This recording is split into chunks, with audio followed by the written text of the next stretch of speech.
Hey guys, आज हम class 6 civics का चैप्टर 3 पार्ट 2 करने जा रहे हैं। What is government.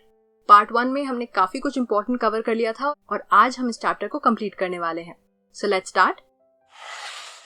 इंडिया एक डेमोक्रेसी है और ये एक बहुत ही लंबी और इवेंटफुल स्ट्रगल के बाद अचीव हुआ है। इसके पहले ब्रिटिशर्स हम पे रूल करते थे, हम ब्रिटेन की कॉलोनी थे, लेकिन एक लंबी और इवेंटफुल स्ट्रगल के बाद हमें वो फ्रीडम मिला और इंडिया ने अपनी गवर्नमेंट को एक डेमोक्रेटिक गवर्नमेंट बनाया। वर्ल्ड की ऐसे बहुत सारी जगह हैं जहाँ पे लोगों ने स्ट्रगल किया है अपनी कंट्री को डेमोक्रेसी बनाने के लिए। By far democracy is considered one of the best forms of government और डेमोक्रेसी का main feature, as we already discussed, is people have the power to elect their leaders. So the main power lies with the general people. So in a way democracy is a rule by the people, क्योंकि जो base line है, जो representative select कर रहे हैं, वो कौन है? People. The basic idea is people rule themselves by participating in the making of these rules. Representatives, जो reps होते हैं, वो अपना मैनिफेस्टो बताते हैं लोगों को और उस बेसिस पे लोग डिसाइड करते हैं कि उनको किसको इलेक्ट करना है, किसके आइडियाज और किसका वर्किंग स्टाइल उनको पसंद आ रहा है। So the rule is by the people. Present times में डेमोक्रेटिक गवर्नमेंट्स को रिप्रेजेंटेटिव डेमोक्रेसीज भी कहा जाता है। ऐसा क्यों? Because people do not participate directly in the government. वो अपना रिप्रेजेंटेटिव चूज करते हैं एक इलेक्शन प्रोसेस से और ये रिप्रेजेंटेटिव्स मिलके लोगों के लिए डिसीजंस लेते हैं। So people are not directly involved in the government.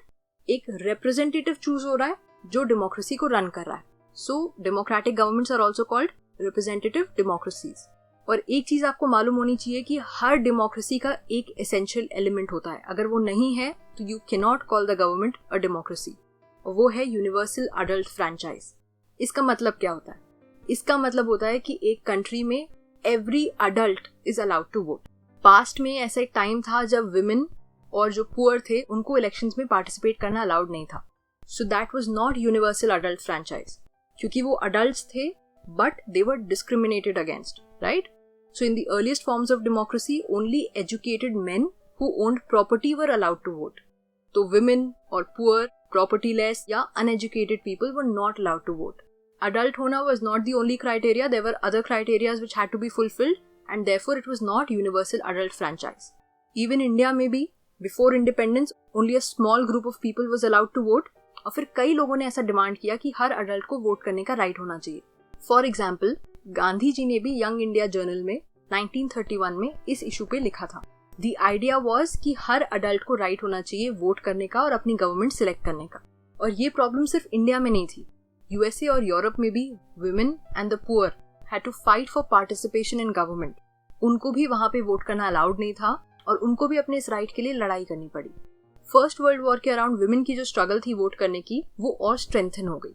उस समय के अराउंड जो सर्कमस्टांसेस थे, उन्होंने विमेन की जो स्ट्रगल थी वोट करने की, उसको और स्ट्रेंथन कर दिया। इस मूवमेंट को कहा जाता है women's suffrage movement. Why? Because the term suffrage means right to vote, इसलिए इस मूवमेंट को कहा जाता है विमेन्स सफरेज मूवमेंट। उस समय ऐसी कौन सी सर्कमस्टांसेस हुई थी जिससे ये स्ट्रगल और स्ट्रांग हो गई? हुआ क्या था, वॉर के टाइम पे काफी जो मेन थे वो फाइट करने चले गए थे वॉर में।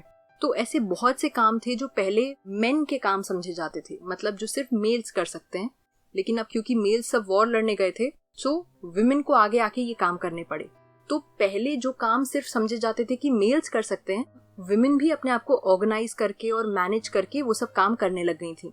तो जो सोसाइटी के दिमाग में स्टीरियोटाइप्स थे कि विमेन और उनकी कैपेबिलिटीज लिमिटेड होती हैं और सर्टेन काम हैं जो विमेन नहीं कर सकती, वो स्टीरियोटाइप्स अब टूटने लग गए थे। Society started seeing women as being equally capable of making decisions और उनका पर्सपेक्टिव चेंज होने लग गया। लेकिन ये स्ट्रगल आसान नहीं थी। जो लोग विमेन की वोटिंग राइट्स के लिए लड़ते थे उनको सफ्रेजिट्स बोलते हैं, ठीक है? So the suffragettes demanded the right to vote for all women. लेकिन इनको इसके लिए बहुत ज्यादा स्ट्रगल करना पड़ा। पब्लिक प्लेसेस की रेलिंग्स में इन्होंने अपने आप को चेन कर दिया था अपनी डिमांड्स पूरी करवाने के लिए। इनको जेल में भी डाला गया, इम्प्रिजन किया गया। फिर ये हंगर स्ट्राइक्स पे भी गए थे, भूख हड़ताल जिसको हम कहते हैं, और इनको जिंदा रखने के लिए इनको फोर्स फीड किया गया था, मतलब जबरदस्ती खाना खिलाया गया था इनकी हंगर स्ट्राइक को तोड़ने के लिए। तो इतनी सफरिंग के बाद फाइनली वो ईयर आया जो यूएस हिस्ट्री में आइकॉनिक है, 1920, क्योंकि इस ईयर में American women got the right to vote. इसी तरह से 1928 is an iconic year in the UK, क्योंकि इस साल वुमेन को सेम वोटिंग राइट्स मिले as men in the United kingdom.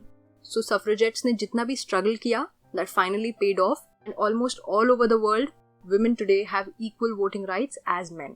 इसी के साथ हमने ये चैप्टर कंप्लीट कर लिया है. आई होप आपको ये चैप्टर समझ में आ गया होगा. अगर आपको ये लेक्चर पसंद आया है so don't forget to subscribe because it really motivates us और आपका अप्रिसिएशन हम तक पहुंच जाता है. I will see you guys next time with the next chapter. तब तक के लिए stay safe and study well. Bye bye.